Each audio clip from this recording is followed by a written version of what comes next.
అలాంటి వాతావరణంలో పెరిగిన నేను ఈ సినిమాలు ఏంటో, ఈ పాలిటిక్స్ ఏంటో, పార్టీ పెట్టడం ఏంటో అనుకుంటే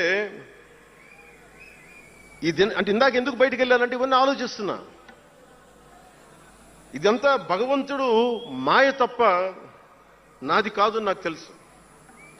అలాంటి జీవితానికి దారి ఏర్పరిచింది, ప్రజా సమస్యలపై నిలబడేలా చేసింది, పార్టీ పెట్టనిచ్చింది నాలోని భావ తీవ్రత.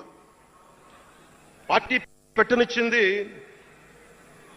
భావ తీవ్రత. పుస్తక పఠనం, డబ్బులు సంపాదించాక ఖర్చు పెట్టనంటే ఎలా కుదరదో,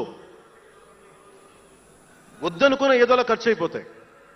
అలాగా కొంత జ్ఞానం వచ్చాక, కొంత చదివాక, కొంత చెయ్యగలిగే సత్తా ఉన్నాక నేను ఊరికనే కూర్చుంటాను, నేను ఏమి చెయ్యనంటే జీవితం అలా ఉండనివ్వదు. అలాంటి నన్ను ఏదో సాటర్డే సండే షూటింగ్ ప్రాక్టీస్కి వెళ్ళి మెడ్రాస్ రైఫిల్ క్లబ్లో, మార్నింగ్ లయోలా కాలేజీలో జాగింగ్ చేసుకొని, ఇంటికి వచ్చి పుస్తకాలు చదువుకొని, మా వదినకి ఏదైనా అవసరమైతే పనులు చేసి పెట్టి, ఇలాంటి నేను సగటు మనిషి, మధ్యతరగతి మనిషి, అంతకుమించి వేరే పట్ల. పనగల్ పార్క్ వెళ్ళి కూరగాయలు తీసుకురావడం, వంకాయ ఎంత, తక్కాలి ఎంత, అంటే మన ఉల్లిపాయలు వంకాయలు ఎంత అని ఇట్లాంటివి తీసుకొచ్చేవాడిని. నెల్లూరులో పెద్ద బజారు వచ్చి, మన పెద్ద బజారు చిన్న బజార్కి వెళ్ళి ఇంటికి కావాల్సిన సామాన్లు తీసుకొచ్చేవాడిని. నాకు అంతకుమించి జీవితాన్ని కోరుకోలేదు నేను. అలాంటిది నేను యాక్టర్ అయ్యాను, ఈ రోజున పొలిటికల్ లీడర్ అయ్యాను, దేశమంతా గుర్తించే అయ్యానంటే ఇది ఏది కూడా నేను కోరుకుంది కాదు, నాకు ఇవ్వబడింది. అందుకే నేను కర్మే చేస్తాను, నేను ఫలితం ఆశించను.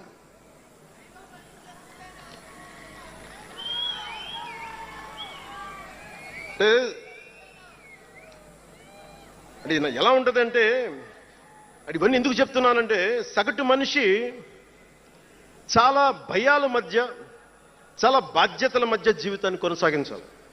ఒక మాట అంటే ఎక్కువ, ఒక మాట అంటే తక్కువ, చాలా సన్నని గీతల మధ్య బతకాలి. ఒకలాగా చెప్పాలంటే అరిటాకు లాంటి జీవితం. అరిటాకు ఉంది కదా అని జీవితం వడ్డించిన విస్తరు అవ్వదు. చిన్నపాటి ముళ్ళు తగిలినా మొత్తానికి చిరుగుపోతుంది. అలాంటి కోట్లాది సగటు మనుషుల ప్రభావితం చేసే సినిమా కానీ, కోట్లాది మందిని ప్రభావితం చేసే రాజకీయాలు కానీ నాకు చాలా బాధ్యతనిచ్చాయి.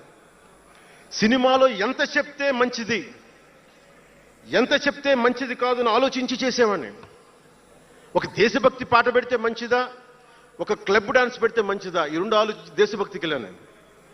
అందుకే ఏ మేరా జేహానే పెట్టాను తప్ప ఓ మై డార్లింగ్ అని పెట్టలా. అంటే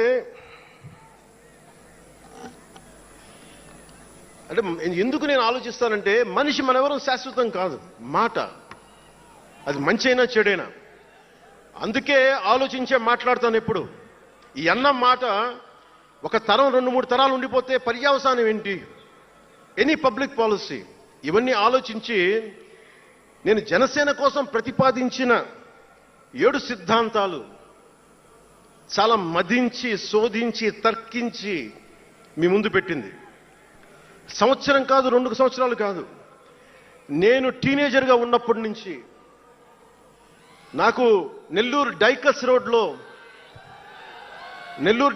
రోడ్లో డాక్టర్ కరీముల్లా గారు నాకు ఆస్తమాకు వచ్చినప్పుడల్లా నాకు డెర్ఫ్లిన్ ఇంజెక్షన్ ఇచ్చేవాళ్ళు.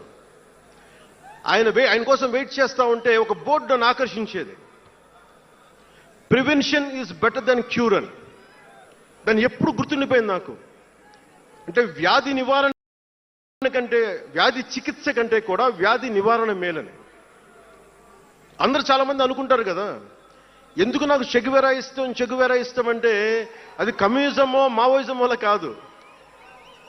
ఒకడు డాక్టర్ అయ్యండి, శారీరక రుగ్మతలు వస్తే బాగు చేసే డాక్టరు సమాజానికి పట్టే రుగ్మతలను ఎవడు బాగు చేస్తాడు అని చెప్పి డాక్టర్ వృత్తి వదిలి విప్లవకారుడు అయ్యాడు చూసారా, ఆ భావన నాకు ఇస్తుంది చెగువెరాలో. అంతేగాని అతను మావోయిస్టో కమ్యూనిస్టో అని కాదు, గెరిల్లా అని కాదు. ఆ మానవీయ కోణం నాకు నచ్చి దాన్ని ఇష్టపడ్డాను చెగువెరాని. ఆ సిద్ధాంతాలని అంటే ఎందుకు చెప్తున్నాను మీకంటే, చాలా ఆలోచించి చేశాను. అంటే అంత వయసు నుంచి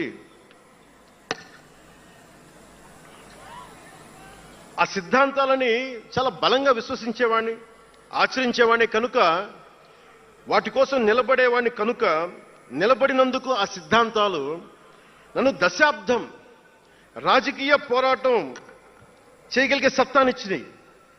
ఈ రోజున 100% స్ట్రైకింగ్ రేట్తో జైకేతనాన్ని ఎగరేస్తున్నాం ఈ రోజునంటే జనసేన 7 మూల సిద్ధాంతాలే కారణం. మీకు మొన్న మన జనసేన ఆవిర్భావ దినోత్సవం అని అనగానే పవన్ కళ్యాణ్, నేను ఎంత పేరుందో నాకే తెలీదు, ఇంగ్లీష్ పేపర్లో కూడా రాస్తారో నా పేరు అనుకుంటాను అప్పుడప్పుడు. ఏదో నేషనల్ పేపర్లో ఢిల్లీ నుంచి ఎవరో తెలుగు జర్నలిస్ట్ పంపించలే, హిందీ జర్నలిస్ట్ పంపించారు నాకు. Pawan Kalyan changes his ideology left, right and centre అని. అంటే వీడి అవసరాలకి ఎలా పడితే అలా మార్చేస్తాడని నాకు అనిపించింది. అలా ఎలా పడితే అలా మార్చేసేవాడు 11 సంవత్సరాలు పార్టీని నడపగలడా? 7 సినిమాలతోటి సూపర్ స్టార్డమ్ రాగలదా? నేను వద్దనుకున్నా ఓజీ అని అంటా ఉంటారు, అవన్నీ వస్తాయా? 2007లో నేను కామన్మెన్ ప్రొటెక్షన్ ఫోర్స్ పెట్టినప్పుడు చాలా మంది నాకు ఇష్టమైన నాయకులు, ప్రభావితం చేసిన నాయకులు, ఒకరితో ఒకరికి సంబంధం లేదు. ఒకళ్ళు నారాయణ గురు అయితే ఇంకొకళ్ళు షెగ్వేరా, ఒకళ్ళు జయప్రకాష్ నారాయణ అయితే ఇంకొకళ్ళు లోకమాన్య బాలగంగాధర్ తిలక్, ఒకళ్ళు మదర్ తెరీసా అయితే ఇంకో వైపున భగత్ సింగ్. ఆ రోజు నన్ను అందరూ అన్నారు, నీకేంటి ఇంత పిచ్చి, ఏంటి నీకు, కన్ఫ్యూజ్డ్ ఐడియాలజీ నీది అంటే నేను రోజు చెప్పలేకపోయాను అందరికీ. పవన్ కళ్యాణ్ ఐడియాలజీ ఏంటంటే ఇంత భిన్నమైన వ్యక్తుల్లో ఏకత్వం చూడగలగడం పవన్ కళ్యాణ్ ఐడియాలజీ. ఆ ఏకత్వాన్ని చూడగలిగాం కాబట్టి ఆ 7 సిద్ధాంతాలు వచ్చినాయి. నాకు ఒక్కొక్కరిలో నాకు నచ్చిన అంశాన్ని తీసుకొని నాకు వ్యక్తిగతంగా బలం ఇవ్వడం చూశాను. అది నా మీద ఎంత ప్రభావితం చూపించింది, అది ఎంత సక్సెస్ ఇచ్చిందో కూడా నాకు తెలుసు. అంటే నేను అందరిలాగా నేను కాలేజీలకి, యూనివర్సిటీలకి వెళ్ళా, డాక్టరేట్ లేకుండా పోవచ్చు, యూనివర్సిటీస్కి వెళ్ళి ఉండకపోవచ్చు, కానీ జ్ఞానాన్ని సముపార్జించటం నా చిన్నప్పటి నుంచి ఈ క్షణం దాకా నేను ఎప్పుడూ